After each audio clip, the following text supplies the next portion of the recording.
once again apologize on behalf of Ambassador King that he could not attend this conference. So I will read his remarks as he would have wanted to present them. I want to thank the Database Center for North Korean Human Rights and the North Korean Human Rights Archive for hosting this conference on international solidarity for North Korean human rights. It is an honor to have been invited with Republic of Korea officials, including Minister Yu Gyo-tae. It also was an honor to be invited to participate on this panel with distinguished human rights envoys and ambassadors from around the globe. I appreciate this opportunity to talk with those of you here who share deep concerns for the well-being of the people of North Korea. Since November of 2009, when I assumed the position as Special Envoy for North Korean human rights issues, we've seen significant changes in the DPRK. The death of Kim Jong-il, the subsequent rise to power of his son, Kim Jong-un. Unfortunately, one thing has not changed. The human rights situation in the North remains deplorable. The strength of our policy towards North Korea is based in the close coordination between the Republic of Korea and the United States. The recent summit between President Obama and President Park demonstrates the strength and depth of our partnership, which has now spanned 6 decades. In the joint declaration of the 60th anniversary of the U.S.-ROK alliance, our leaders expressed deep concerns about North Korea's nuclear and ballistic missile programs, repeated provocations and proliferation activities, and reaffirmed our shared determination to achieve the peaceful denuclearization of the Korean Peninsula.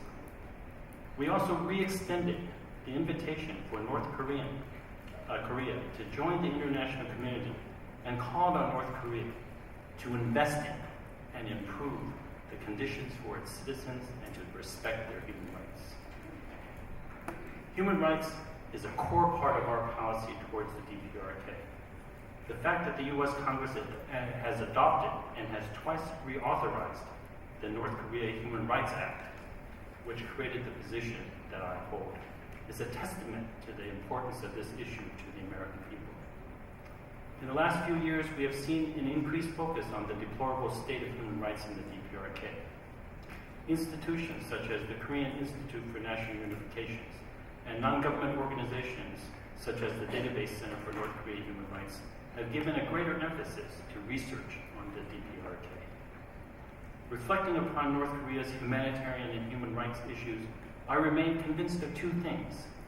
First, we must continue to hold the North Korean leadership accountable for its deplorable human rights record. We need to call attention to the problems. Second, we must also work to break down the barriers to information and increase North Korea's exposure to the outside world to create the kind of positive change necessary to solve both the security and humanitarian challenges on the Korean Peninsula. The deplorable human rights conditions inside the DPRK are well documented. Just a few weeks ago, Secretary Kerry released the most recent State Department annual country reports on human rights practices. The report notes that North Korean defectors continue to report extrajudicial killings, disappearances, arbitrary detention, arrests of political prisoners, and torture. The judiciary is not independent, does not provide fair trials or due process. The North Korean government continues to control almost all aspects of citizens' lives, denying freedoms of speech, press, religion, assembly, and association. Reports continue that the government severely restricts freedom of movement and subjects its citizens to forced labor. It is disappointing to see little change from year to year in our human rights reports on the North. One important development in calling attention to human rights abuses was the decision made by the UN Human Rights Council in March of this year to create a commission of inquiry on human rights in the DPRK. The U.S. has actively supported the discussion of North Korean human rights in the UN Human Rights Council and in the UN General Assembly. For over 10 years, these 2 bodies have adopted resolutions annually calling for improvement in human rights, and the UN has appointed a special rapporteur to investigate and report on abuses. Last October, the Special Rapporteur on the situation of human rights in the DPRK Marzuki Darusman, in his report to the UN General Assembly, identified 9 disturbing underlying patterns, from violations on the right to food, the right to life, to torture, to arbitrary detention, to freedom of movement. After a comprehensive review of all the human reports and resolutions on the DPRK since 2004, Mr. Darusman called for the creation of an inquiry mechanism. In January this year, the UN High Commissioner for Human Rights, Navi Pillay, called for the establishment of such a mechanism of inquiry into North Korea's human rights violations. The United States co-sponsored the resolution creating a commission of inquiry, which was proposed by Japan and the European Union with the strong support of the Republic of Korea. The resolution directs a commission of inquiry, COI, to examine the grave, widespread, and systematic violations of human rights. Earlier this month, the President of the UN Human Rights Council announced the members of the Commission: Mr. Michael Kirby of Australia, a former Justice of the Australian Supreme Court who will chair; Ms. Sonja Biserko of Serbia, a leading human rights advocate in the Balkans; and Special Rapporteur Marzuki Darusman, the distinguished former Attorney General of Indonesia.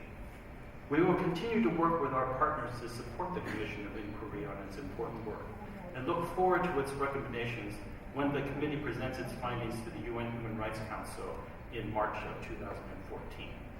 We urge the DPRK to cooperate with the Commission of Inquiry. It is significant that the resolution criticizing the DPRK and establishing the COI was adopted by consensus. The last 3 resolutions in the UN Human Rights Council and in the General Assembly have all passed decisively without need for a recorded vote. Over the next year, we will see an increased focus on human rights conditions in the DPRK and greater pressure for improved conditions for the North Korean people. In addition to the great ongoing work by the ROK-based think tanks and NGOs, such as KINU and NKDB, international awareness of the DPRK political prison camp increased substantially in the last year with publication of Blaine Hardin's book, Escape from Camp 14, based upon interviews with Shin Dong-hyuk, the only political prisoner known to have escaped from the most secure of North Korean prison camps. Additionally, David Hawk's sequel, A Hidden Gulag, combined prison information publicly available from satellite imagery of prisons with detailed personal accounts based on interviews with refugees incarcerated in these prisons who have now fled North Korea. These and other reports indicate between 100,000 to 200,000 North Koreans are incarcerated in an expansive network of political prison and detention facilities where human rights abuses persist, and many prisoners are not expected to survive. The DPRK has a choice to invest its resources in feeding and educating its people, or continue down the path of isolation. We would welcome meaningful measures, economic or otherwise, that would improve the lives of the people of North Korea. One way for Pyongyang to do this would be to undertake good faith efforts towards denuclearization, something that would offer tangible benefits to all the parties involved. We've long made it clear that we are open to improved relations with the DPRK if it is willing to take concrete actions to live up to its international obligations and commitments. Though given the events of the past 10 months, the bar for a resumption of meaningful engagement is certainly now higher. President Obama put it best during a major speech he gave in November in Burma. In a passage directed at Pyongyang, he said, quote, "Let go of your nuclear weapons and choose the path of peace and progress. If you do, you will find an extended hand from the United States of America." If North Korea ultimately wants to take steps to join the international community, it needs to refrain from actions that threaten the peace and stability of the Korean Peninsula and Northeast Asia, and comply with its commitments in the September 2005 joint statement of the Six-Party Talks and its obligations under relevant UN Security Council resolutions to abandon all nuclear weapons and existing nuclear programs. North Korea will also have to address its human rights record. North Korea's choice is very clear.